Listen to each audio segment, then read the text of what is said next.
Hello students. Yesterday we started our unit 6. We have the title of the unit, which is the gender divide. We had our discussion about the gender divide in general, and we have an idea about the differences that we have here between genders. Now moving on, we have our homework. The homework that we have is basically the vocabulary that we discussed yesterday and we explained. We have your exercise on page number 83. On page number 83, you can see that we have here our words, which are anxiety, gender, repetitive, stereotype, temperament, capacity, intensity, restless, and tedious.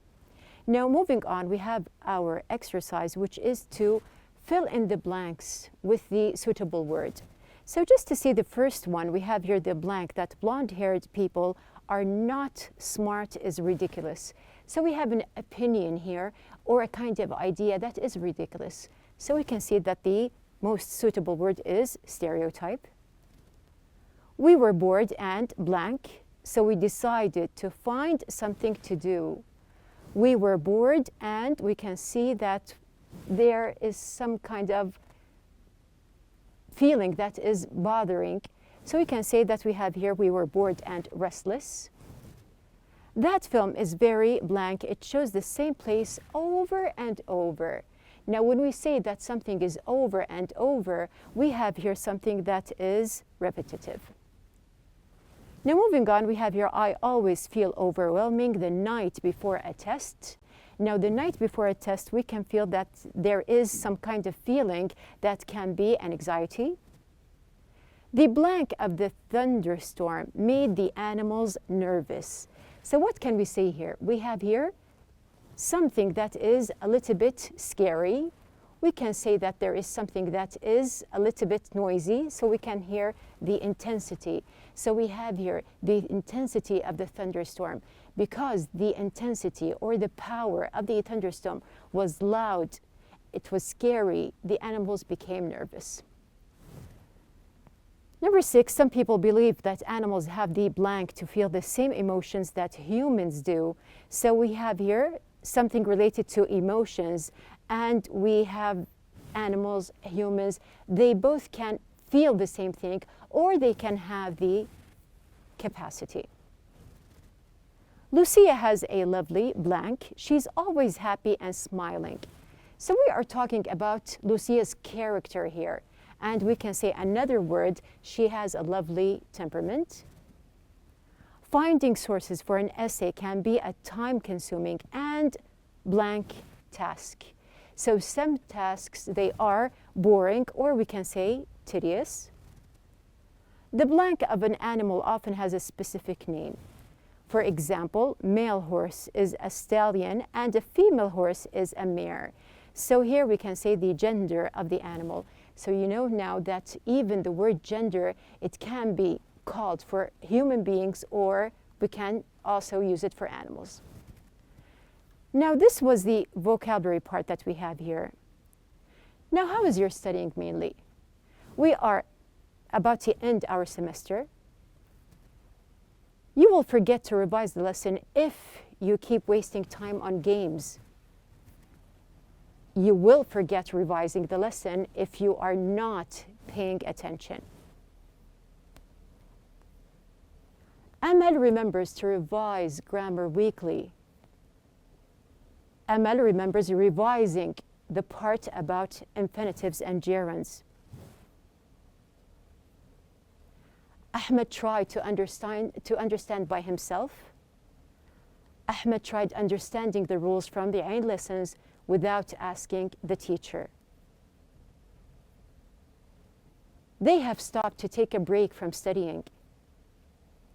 They have stopped taking breaks all the time and concentrated more on studying. The teachers regret to tell students that they have failed the exam. The teachers regret telling students that they have failed the exam when they feel upset. It is not easy. Now here, in this part, you can see that all the examples that you read, they are basically associated with the grammar lesson that we took yesterday, we have the 5 verbs that we mentioned. We have here regret, forget, we have also remember, we have stopped, and we have here try. Now these 5 verbs here, we said that we can put them in the sentence with a gerund or an infinitive, as we had in our examples. So you can see that we use the infinitive, which is to plus a verb functioning as a noun, or we have the verb plus ing, which also functions as a noun. So we are going to just take a look at the examples that we have here in the book. Yesterday we did 3 exercises here. Page number 84. You can see that we have here number 4.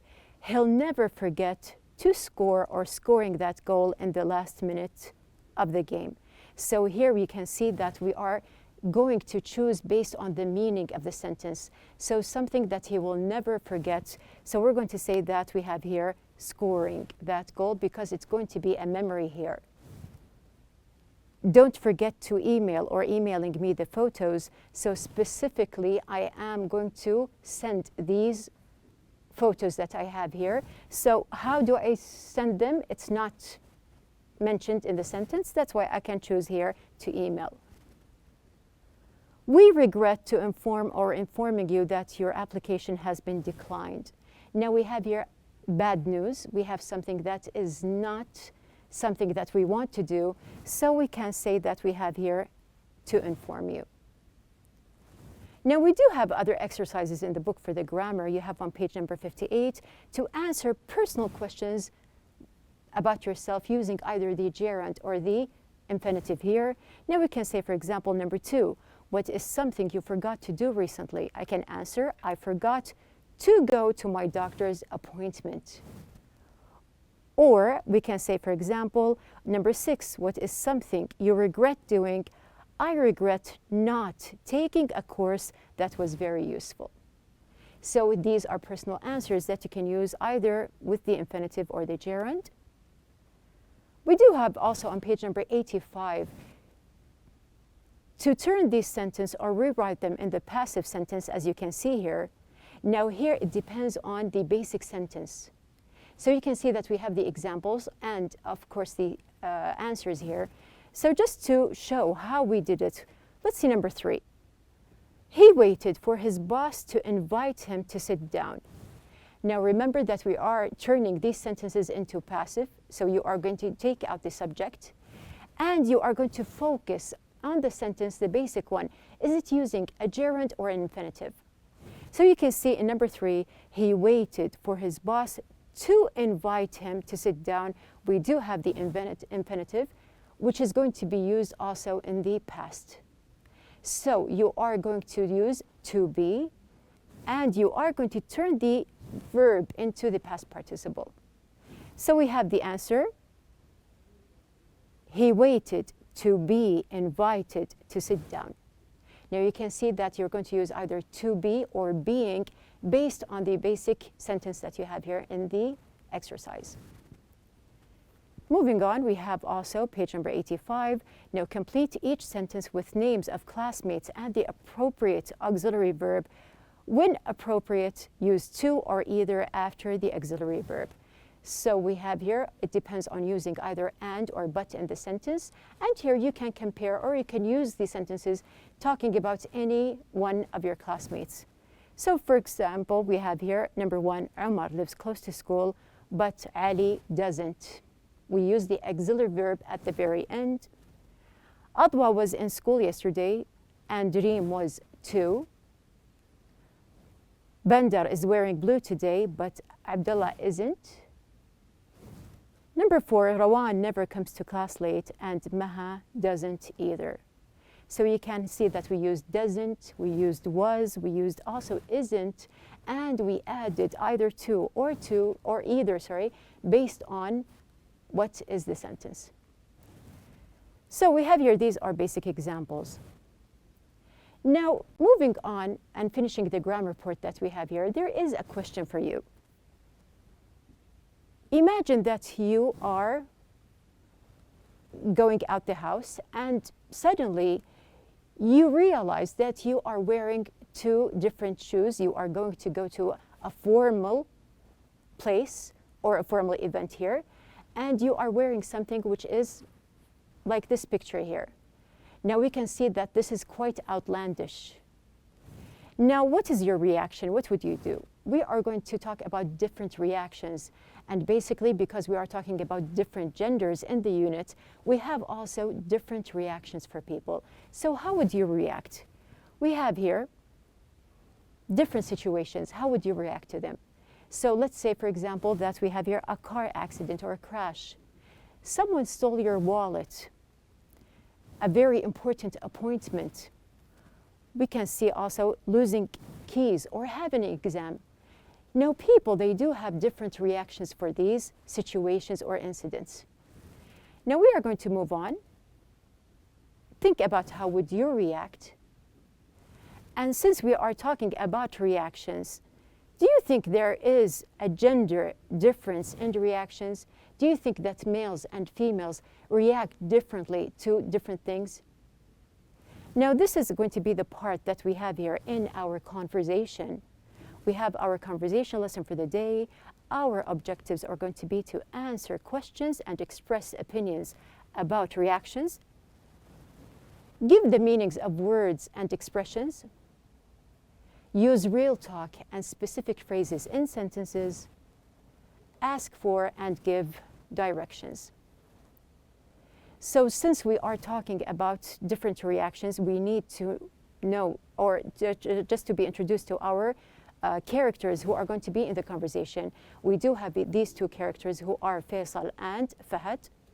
Now, Faisal and Fahad here, they are going to pass by a gas station, as you can see, and we have here the attendant.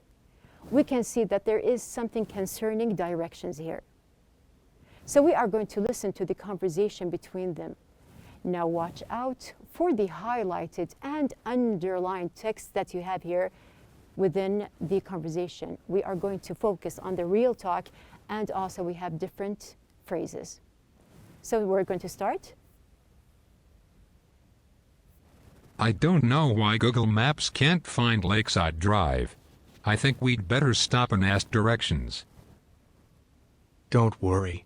I'm sure I can find it. Let's try going this way.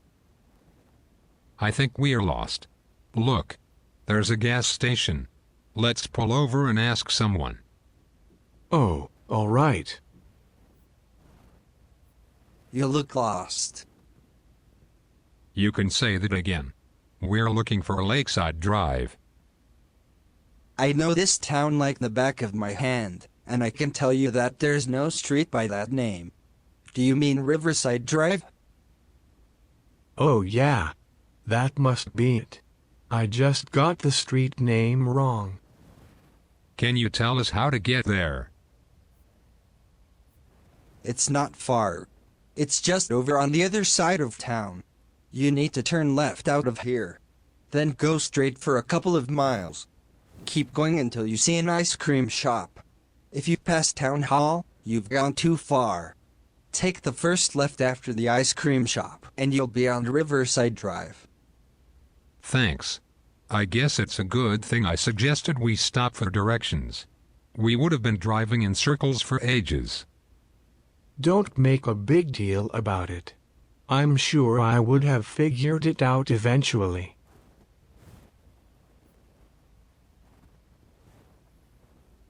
Now, about the conversation. We have these two young men. They were lost. They asked for directions. And you can see that there are some parts that were highlighted and also underlined. So first of all, we have a question. Number one, how do Faisal and Fahad react differently to being lost? You can see that one of them has a different reaction. He may be more worried than the other. Why couldn't they find the street they were looking for? So what do you think the first or the basic reason was? Do you think there was something wrong? Did they have the wrong name for the street? How does each of them feel about having stopped to get directions? So you can see that one of them was happy, and the other one, he saw that it wasn't a very big deal. Now, the most important part that we have here is going to be basically about the real talk. Now, we have interesting phrases in the real talk. Now, first, we have the first one. When you say that you know something like the back of your, or I can say at the back of my hand, it means actually to know something very well. So when I say that I know something very well as the back of my hand, I have something that is very clear, or I know it very well. We have the other picture here. You can say that again. Now, if someone says something to me and I reply, you can say that again, it actually means that I agree with you completely. Now, here in this picture, you can see that there are different ages for a person, starting from an infant or a baby here to an old man. Now, when I say that I have been doing something for ages, or I have been lost for ages, it actually means that it has been happening for a very long time. So it's just an expression to show that something has been happening for a very long time, but of course it doesn't mean literally the different ages that we have. Now you can see that we have here a map. We have here location. Now you can see that we have here two locations. One is here and the other is over here. Now over is used to emphasize on location. When you say that I have a book or I have something over there, you are emphasizing the location of what you are talking about. The last one, to make a big deal about something, is actually making something small seem very important. When I mention to you that we are making a very big deal about being lost, it means that it is something simple and we are making it bigger. So we do have our 5 expressions, the real talk expressions, that are very interesting. And you can see that we mentioned something about location and about giving or asking for directions. So basically in your book, you do have the table asking for directions or giving directions. For example, am I headed in the right direction?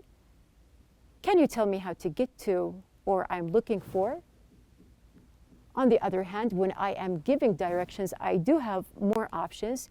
Go straight, you can go left.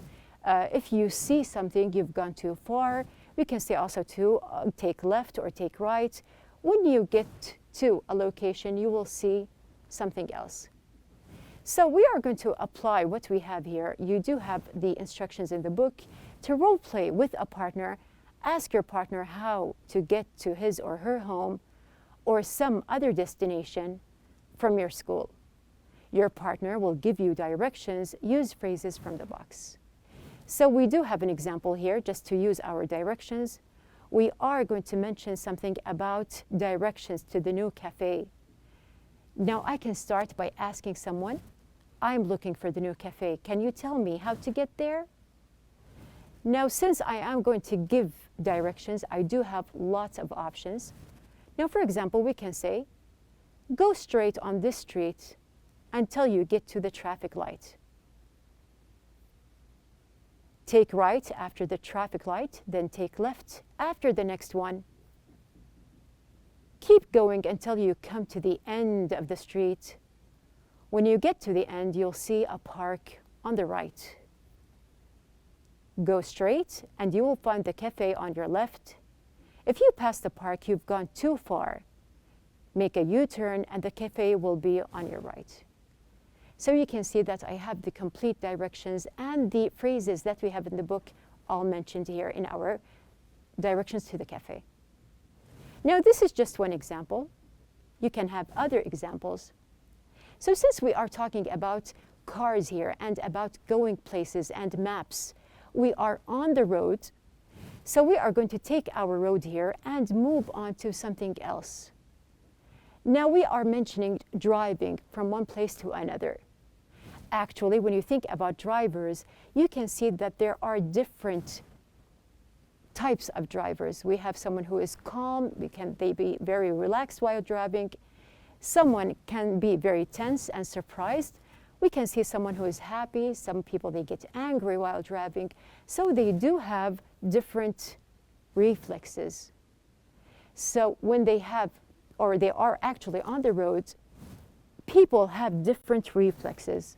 We have reflexes means how to deal with the street and the other cars that are surrounded. We are moving on. You can see from this picture, we are still comparing, as we compared between Fahad and Faisal. We compared between genders in general.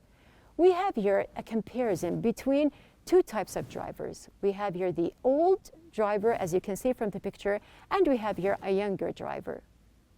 So moving on with our lesson, we have the second part of our lesson, which is about different reactions. Now this is the part that we have in the listening lesson.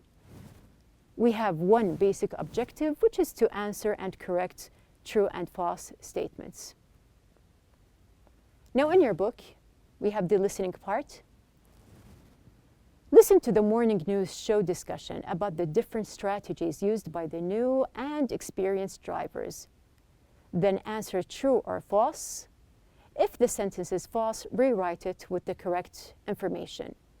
So we are going to learn more about a kind of book that we have here, or there is a kind of interview. We are going to listen, and we do know that there is a comparison between new drivers and experienced or old drivers. So we have here the true or false statements. We are going to listen to the conversation, and then we will see which one is true and which one is false, and we will correct. Moving on. Good morning, and welcome to MChat. I'm your host, Ken Larder, and today we're talking with Kevin Shields, the author of Young and Mature Drivers, Driving Each Other Crazy, a fascinating new book about the sometimes incompatible differences between young and older drivers. Kevin, good morning, and welcome to the show. Thanks! Glad to be here. Kevin, I want to begin by asking you about one of the major issues the book focuses on, the difference between younger and older drivers' approach to danger while driving. Can you tell us a little bit about this? Yes, I'd be happy to. It's long been suspected that men of different generations have different ways of reacting to obstacles and potential dangers. Research has indicated that these differences are probably real. They reveal that experienced drivers tend to have a better sense of the parameters involved in each situation and react intuitively. So, this means that experienced drivers have better reflexes, doesn't it? Certainly not. Experienced drivers simply have encountered similar obstacles or dangers before and have developed a number of strategies. Intuition, as we all know, often has to do with accumulated knowledge and a range of experiences. Younger drivers normally have faster reflexes, but they need to process all the information on the spot and make a decision that they have probably not had to make before. So, it is a more conscious process in their case that sometimes increases stress or fear, depending on the individual. So then it seems neither group has a total advantage in such cases, do they? Well, the strategies experienced drivers use does give them an advantage when having to regain control of the car or dealing with spillage that makes the road slippery or driving on ice. I remember hearing that experienced drivers usually have lower car insurance premiums than new drivers. That's true, isn't it? Yes, it is, provided that the experienced driver has a clean record, with no major accidents. That's a bit unfair for new drivers, isn't it? I mean, it makes it considerably more expensive for a younger person who doesn't really learn much if they have a job. Not really. While young drivers have quicker reflexes, they also tend to take greater risks and get into more accidents. Older drivers are more cautious, and so get into fewer accidents. So new drivers have their strengths, and experienced drivers do too. Each group deserves to be given credit for what they do well. So each group is the better driver in their own way, aren't they? Exactly.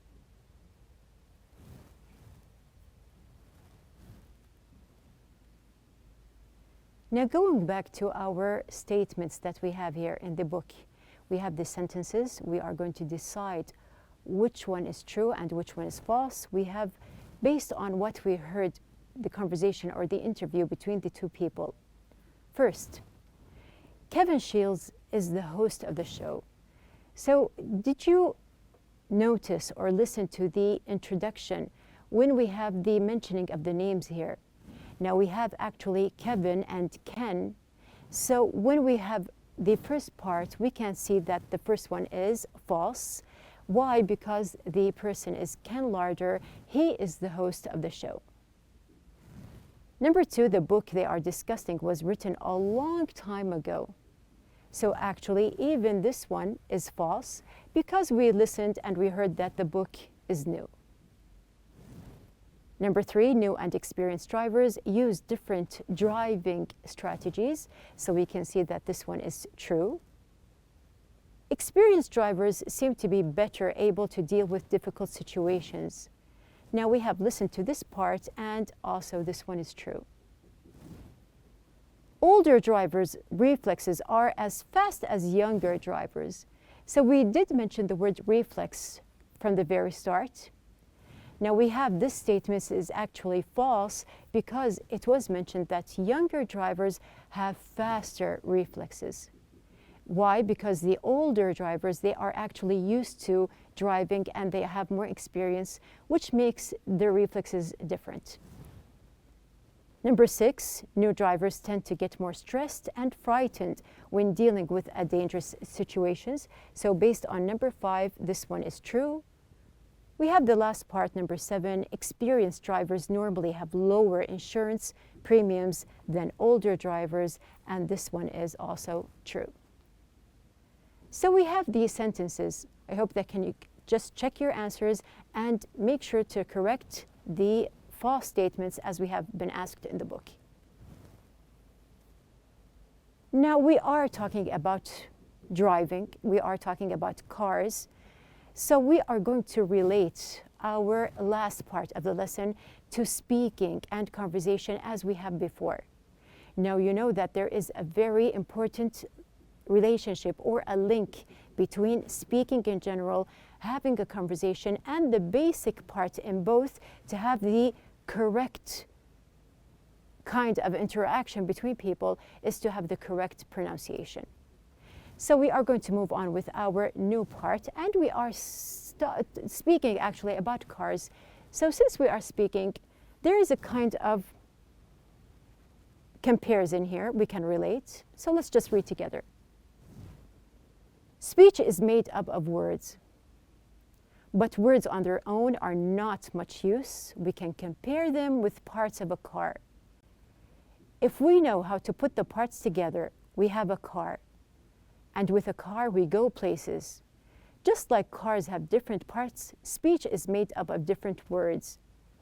If we put them together, we have meaning, and with language, we change the world. So we are talking about cars, we're talking about drivers. Let's just imagine that we are drivers and we are dealing with different parts of a cars. We cannot move on unless we have the correct parts, and each part is in its correct place. It's the same way when you want to use your language, you have to make sure that you have your vocabulary, your grammar, and of course, your pronunciation. So we have here in our lesson to make your speaking, meaning we have here the car. To make it move faster and smoother, you need the right pronunciation. So you do have your vocabulary, you do know your grammar, but to make it correctly and to make it smooth, you do have to make your pronunciation faster and clear, of course. So we have here, as we decided or we have agreed before, that you will make your pronunciation smooth. You have to make sure that it is not choppy, you are not speaking like a robot, and you have to learn how to make your speaking natural.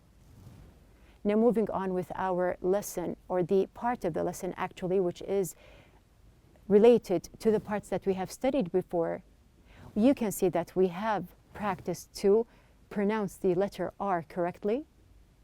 We have also how to pronounce 3 ways for the ED, how to relate or link and pronounce consonant clusters, And we have also to link between vowels.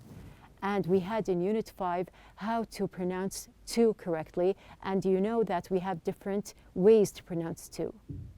So we have 1 point left in our last unit here, which is actually related to the pronunciation lesson. Now here in this part, you can see this boy. Now you can see that he is skating. He is using this kind of board. Now when we just see this kind of board here, you can see that you need something here. You need balance. So sometimes this balance can go high, it can go low. Either ways, it totally gives you something very different. So what are we going to do with our pronunciation? We are going to balance. We are going to sometimes speak on the same rhythm or the same balance. Sometimes we can make it high and other times we can make it low. Now this is the part that we have here. The more rising and falling you have in your speaking, the more you can do with your communication in the English language. Now just to make it very clear, what is the difference between these two marks? We have here the question mark and we do have the exclamation mark. Just to make it very clear, we do have something very simple. We are going to see what is going to happen. So one time I'm going to use just the question mark, one time the exclamation mark, and the other or the third time we are going to join them together and see what will happen. We have here a very short phrase here, right now. So if I'm asking a question, I can say right now. If I want it to be used with an exclamation mark, I can say right now. And I can join them together and saying right now, which gives you the tense or the tone of the surprising here, as well as the question. So one time I have here, right now, right now, right now. You can see that there is a difference in my tone. One time it is high and the other time it is low. Now this is what we call here intonation. Now intonation here is, or describes actually, how the voice rises and falls in speech. There are main patterns of intonation in English, including falling intonation and rising intonation. So now you have a complete idea about speaking. You can speak on the same rhythm. Sometimes you can make it higher and sometimes make it lower. Now we are going to listen again to parts of the listening script that we took, and just make sure that you have the rhythm or the higher and lower part that I want you to focus on. So just listen to them. So, this means that experienced drivers have better reflexes, doesn't it? So then it seems neither group has a total advantage in such cases, do they? I remember hearing that experienced drivers usually have lower car insurance premiums than new drivers. That's true, isn't it? So each group is the better driver in their own way, aren't they? Now in these sentences, you can see that we have here tag questions at the very end.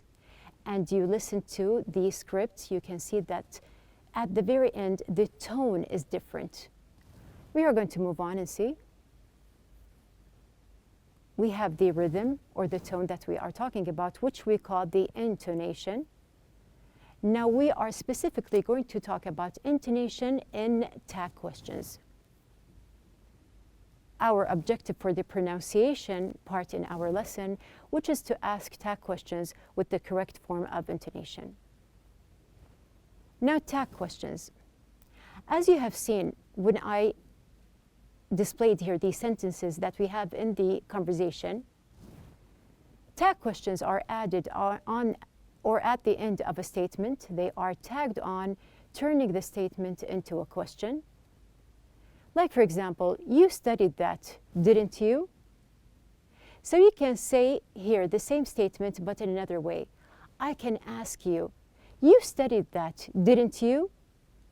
Or you studied that, didn't you?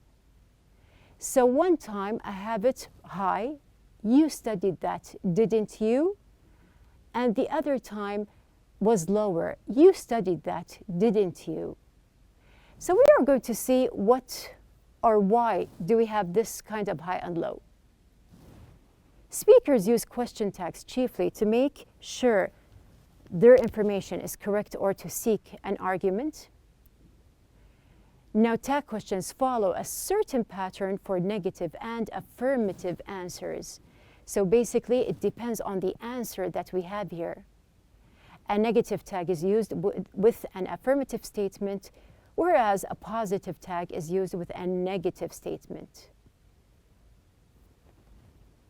It's important to use the correct intonation with tag questions. So we are going to focus on intonation. We are going to set the tone of our speaking.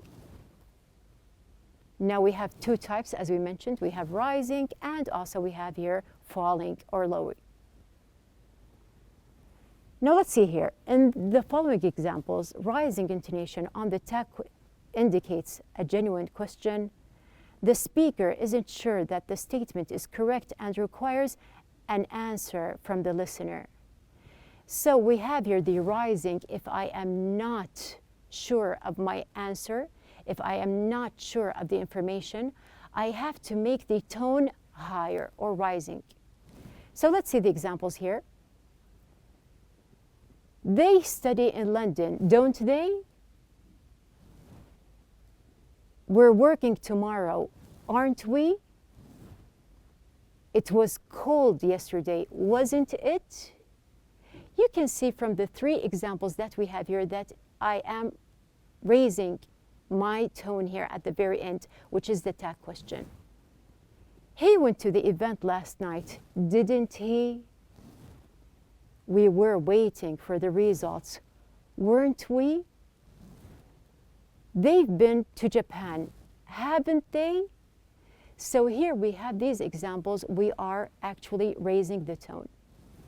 Now let's see the other part. In the following examples, falling intonation on the question tag gives the impression that the statement is correct. So when I have a falling intonation, I am actually sure of the answer, but I'm just going to make sure that my answer is correct.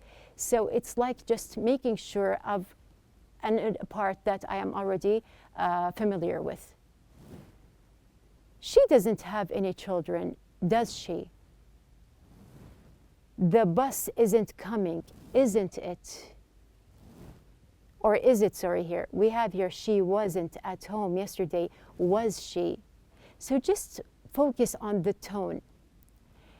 To make you understand the difference here, we can just compare. So let's just focus on here.